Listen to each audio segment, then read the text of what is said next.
18 August আমাদের ডাকসু নির্বাচনের form তোলার আজকে শেষ দিন ছিল। সেই জায়গা থেকে আমরা যেহেতু ঘোষণা দিয়েছিলাম যে একটি স্বতন্ত্র প্যানেল নিয়ে শিক্ষার্থীদের পক্ষ থেকে সাধারণ শিক্ষার্থীদের যারা রিপ্রেজেন্টেটিভ তাদের মধ্য থেকে আমরা যারা আগ্রহী ডাকসু নির্বাচনে আগ্রহী তাদেরকে নিয়ে একটি প্যানেল ঘোষণা করব। সেই জায়গা থেকে আজকে আমাদের সম্ভাব্য যারা প্রার্থী সকলকে নিয়ে আমরা এখানে এসেছিলাম এবং আজকে আমরা এখানে মনোনয়ন ফর্ম সবাই আমরা তুলি।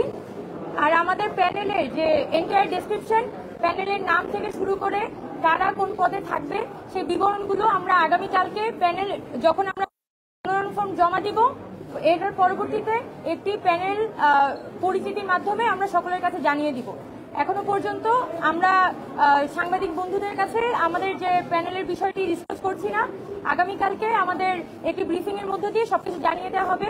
আমরা শুধু এতটুকু বলতে পারি যে ঢাকা বিশ্ববিদ্যালয়কে আমরা এখানে প্রাধান্য দিচ্ছি। যে ঢাকা বিশ্ববিদ্যালয় নিয়ে যারা ভাবে আমরা এখানে কোনো জাতীয় নেতা নেত্রী প্রডিউস করার জন্য আমরা ডাকসুকে ব্যবহার করতে চাই না। ডাকসু এখানে ছাত্রদের প্ল্যাটফর্ম এবং প্রত্যেক বছর নির্দিষ্ট ক্যালেন্ডারের ডেট ধরে ডাকসু নির্বাচন হতে হবে। সেই জায়গা থেকে ডাকসুকে ছাত্রদের প্রতিনিধিত্বের একটা প্ল্যাটফর্মে রূপান্তরিত করাই আমাদের আমরা আসলে চাই। এখন সেক্ষেত্রে যেসব শিক্ষার্থীরা বিভিন্ন পদে তাদের যোগ্যতা এবং অভিজ্ঞতা আছে, বিশেষ করে যোগ্যতা এবং অভিজ্ঞতা শুধুমাত্র নামের কারণে না বা পরিচিতির কারণে না, যাদের কাজ আছে, যোগ্যতা আছে এবং অভিজ্ঞতা আছে, ডিল করার মতো ক্যাপাসিটি আছে, সেরকম শিক্ষার্থীদেরকে দিয়ে আমরা আমাদের সম্পাদক প্যানেল এবং সদস্য প্যানেল এইটি সাজিয়েছি এবং আগামীকালকে আমাদের পূর্ণাঙ্গ প্যানেলের যে পূর্ণাঙ্গ বিবরণী সেটা আমরা আপনাদের সামনে একটি ব্রিফিং এর মধ্য দিয়ে উপস্থাপন করব।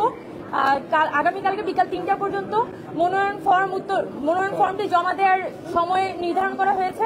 বিকাল 3টার পরবর্তীতে আমরা একটি প্রেস ব্রিফিং করব। ব্রিফিং এর মধ্য দিয়ে আমাদের প্যানেল আপনাদের সকলের সামনে আমরা পরিচিত করে তুলব। ধন্যবাদ।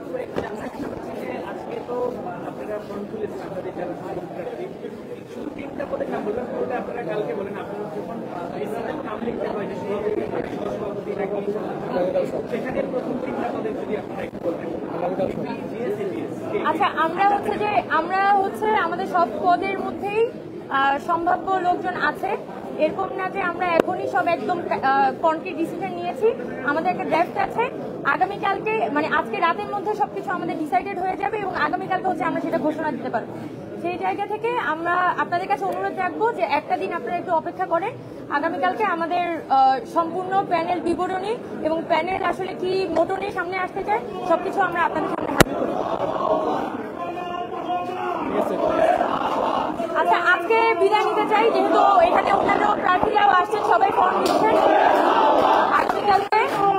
আগামীকালকে আমাদের ব্রিফিংয়ের মধ্য দিয়ে আমরা আমাদের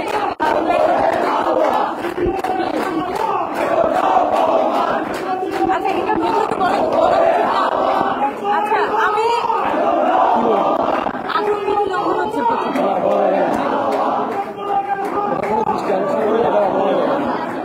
আচ্ছা আমরা একটা পূর্ণাঙ্গ প্যানেল দিব।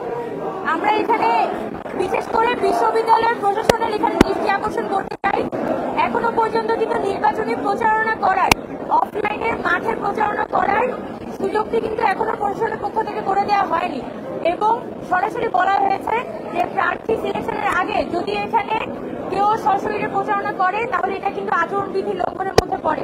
এছাড়া ভোট কেন্দ্রে আসলে কতজন মানুষ নিয়ে প্রবেশ করা যাবে সেগুলোরও কিন্তু নির্দিষ্ট মানদণ্ড আছে, সেটা অনেক প্রার্থীরাই সেটা লঙ্ঘন করছে। আমরা শুধু এটাই বলতে চাই যে আমাদের প্রশাসন যখনই এখানে নানানভাবে সাইনবোর্ড মানে ব্যানার টাঙানো হচ্ছে, প্রার্থী পরিচিতি হচ্ছে, সেই জায়গাগুলোতে যাতে একটা স্ট্রিক্ট ডিসিশন নেওয়া হয় এবং প্রার্থীদেরকে যাতে সতর্ক করা হয় সেই ব্যাপারে আমরা বিশেষ করে আমাদের ঢাকা বিশ্ববিদ্যালয়ের যে নির্বাচন কমিশন তাদের কাছে একটা বিশেষ অনুরোধ করব।